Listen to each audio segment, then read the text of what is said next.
Trent Cotney and John Kenney are dedicated to helping the construction industry with legal business and safety challenges. Welcome to this week's episode of Law and Mortar.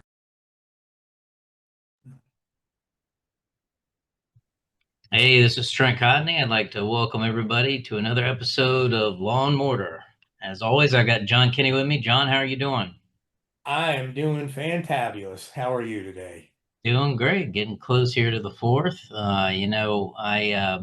had a lot of great discussions. That's one of the things I like about this, John, is because you and I get a chance to talk to each other beforehand, and we catch up on all things. But there's no shortage of news. There's been a lot of ups and downs this year so far, and one of the things that we try to kind of do to our listeners is give sort of the pragmatic, Overwatch view of what we're seeing, right? And I think both you and I are straight shooters when it comes to things, and I think there's just a lot of stuff out there where it's creating some uncertainty and some concern among the construction industry.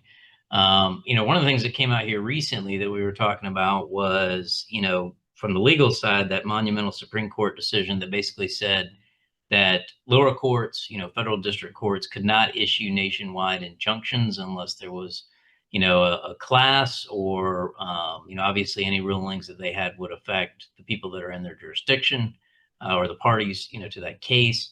But this can affect both sides because there were a lot of decisions that have been issued, regardless of whether they were in D.C. or in Texas, right, where nationwide injunctions were put forth, and now the Supreme Court in a 6-3 decision basically said no, that can't be the case.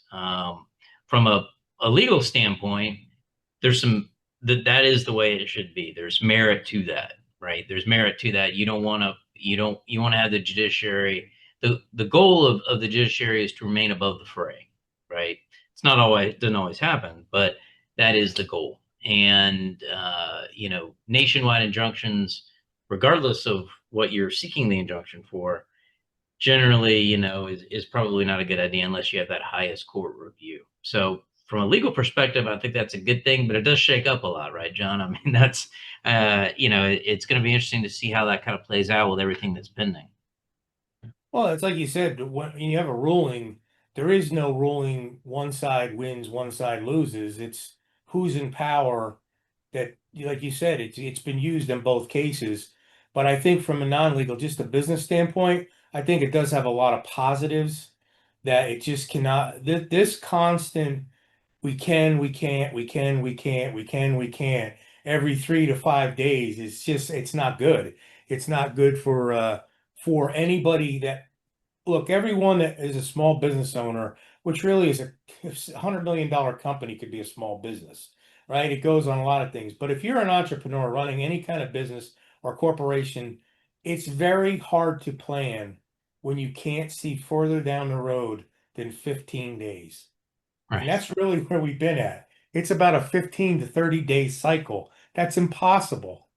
Yeah. And that's well said, and I think that's the issue, is that you can't have forum shopping, and you can't we need any, regardless of what business you're in, construction or otherwise, you need some consistency, because you can't plan, you can't budget, you can't allocate, you can't buy, right? And so I think the decision is well reasoned, in that regard. And along those same lines, we were talking about this big beautiful bill as it's called. My understanding, as we're recording this, it's passed through the Senate. There's been some significant changes, and now the House is sort of debating it. It's all over the place. It's a mess. There's been a lot of haggling back and forth, and I'm not sure ultimately where it will all land. I think a lot of the core components have remained untouched, but then there's been a lot of slicing and dicing. So anytime you have that, I've got calls coming into me. I'm sure you got the same thing, where contractors are going, well, what does this mean for me? Should I, get with my accountant about taking some of these tax deductions or credits or what? And my answer is, to quote Yogi Berra, it ain't over till it's over. Let's wait till it goes into law, then we'll digest it and we'll figure it out. But what are you hearing on your end? Same thing. I mean, I know a lot of the, let's face it, a lot of popularity with the blue collar workers, of course, was tips on no tax on tips and no tax on overtime. And then, but I found out those are very limited now that the bill's been final and they're temporary. So there again, that's hard to plan ahead. And anything that's 900 and some pages long that takes 12 hours to read out loud, I find that extremely disturbing. That's just my senses that go off. As a contractor, when I got a contract that was this thick, 2 inches thick, I already know maybe it's a job that I should walk away from without even reading it. And it's almost feel the same way. It's not what we're all talking about or hearing about that bothers me. It's what's in there that no one really knows. Those are always the ones that really come back for the uncertainty of us of being in business. Yeah, it's all the talk and rhetoric about providing more money for the military and the border, I think, are great things. But it's that fine print. I don't want to get to the end of this and realize there's a tax on toilet paper or something. Yeah, It's always the fine print that gets you.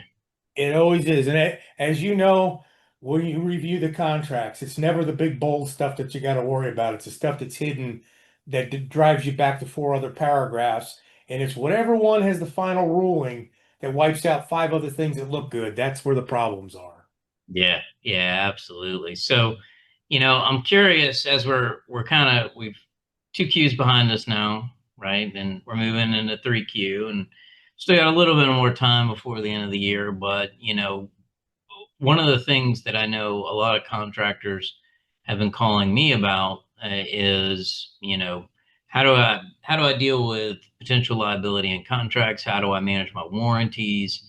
How do I deal with customers? Collections are still up, compared to where they were last year. Economy is still sort of in question a little bit. Um, what kind of advice are you given from a business and an operational standpoint? We preach this nonstop, right? But I'm curious, is there any specific advice that you're given to your clients, your customers, Well, about what to look for the rest of the year? Well, I think you brought up a great point. I think the greatest indicator for a contractor to have the biggest cause besides backlog issues is collections. And I've been hearing that collections have been creeping up. So what that means is it's taking longer to collect your money off the street and into your bank than what has been prior. That is horrible, okay? Because that really opens a door for not getting paid somewhere along the line. So I'm seeing that. I'm still watching the numbers as far as where the backlogs are and contracts being canceled. And again, that's up and down. My advice is I don't really think we're going to see we're not going to be admitting to a recession this year, but I think there's so many red flags out there. I know we talk about this way, but honestly, I'm still pounding the same advice. You've got to get your own house in order. I'm working more and more with people on are they efficient?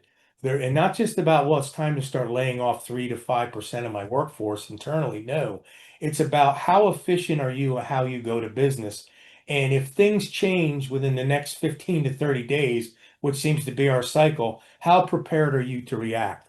And if you can answer these questions that I have my stuff together and I can be prepared, then you're going to weather it as well as anybody is. And guess what? If things turn around, and this all becomes history and the economy grows again, you're even better positioned than the person that wasn't prepared. So I think you still got to, I think you've got to do your monthly audits. I really do. I think you got to look at it on a monthly basis and make sure you're tight. And do not let collections creep. Yep, and this is a perfect time to be doing that too because we just wrapped up 2Q. And, in addition to, reconciling accounts and everything else, it's always a good idea to look at where you are versus where you should be, right? Take a look at your budget, take a look at where you are year to date, kind of look at things, see if something's creeping up. If it's not, you got to have your thumb on it, right? You've got to make sure that you're watching it. And, I know I try to do that at the end of every quarter, just check things and kind of see, okay, what is it looking like? If for nothing else, trying to estimate what year end is going to look like and what taxes are going to look like. So, sage advice is always my friend. So now I want to turn to our favorite part of the program. And this is a question I picked. It is a question, but it's also sort of a plug. So I figured you'd like this. This is from Jay. Jay was curious to know about your estimating training and what you offer, and if you offer both residential and commercial. And I guess along those lines, I'll add this. He didn't ask it, but what do you have upcoming? Sure, a great question. Always happy to answer that. So yeah, Jay, my estimating training is available either online. I've started doing a combination of online and live Zoom classroom for people who don't want to pay travel, and I have been doing live events as well. So any option workable within a company, I can do. It's not set to either commercial or residential. Teaches you about low slope and steep slope because both can be in all. So I look at it that way. When we get into more specialized, like advanced, I have people that only want to deal with residential. Then we talk about strictly steep slope type roofing and how estimating works with residential. There's really no difference on how you estimate properly between either contracting base in the industry, except for where margins fall and overhead rates and things like that. So that's more company specific. So I do have, I'm going to be August, I'm going to be in Chicago and I'm going to be in Dallas. So contact your local reps. If you're Elevate, Versico, or Carlisle, contact them because they got a schedule out for the year and they make the arrangements to get there. I'm probably going to do a local training. I've got enough now that have reached out. I'm going to do an advanced training here probably in October because September is such a busy month. Get to October, and I will be announcing that probably within the next 30 days. Yeah. So it's a good question. I'm glad you asked it. Yeah, I've had the pleasure of being able to sit in some of your classes, and John, you know this, I got to count on my fingers, and I don't pretend to understand anything about how to properly estimate, but I know in listening to what you have to say, it is advanced level, um, but easy to understand, right? And there's a lot. I've sat in so many different classes as you have over the years at all the various expos and conventions and meetings. And I got to tell you, not just blowing smoke, you're by far, I think you offer the most bang for the buck in this area. I'm not aware of personally, I think you're the guy, and obviously, I'm a little bit biased, but, from sitting in your classes, I got to tell you, even from somebody that can barely add, I've gotten a lot out of it. So, definitely make sure you check out John's classes. They are absolutely fantastic, whether they're virtual or in person. And with that, I'd like to thank everybody for coming to another episode of Law and Mortar. Stay tuned. We'll get another one out in a couple of weeks. As always, you got any questions, you can hit me up, trent.cotney@arlaw.com or anywhere social at Trent Cotney. John, how can they get you? Social media, Jay Kenney, John Kenney, and also on email, jkenney@cotneyconsulting.com. Good deal. We'll catch you next time. Take care, everybody.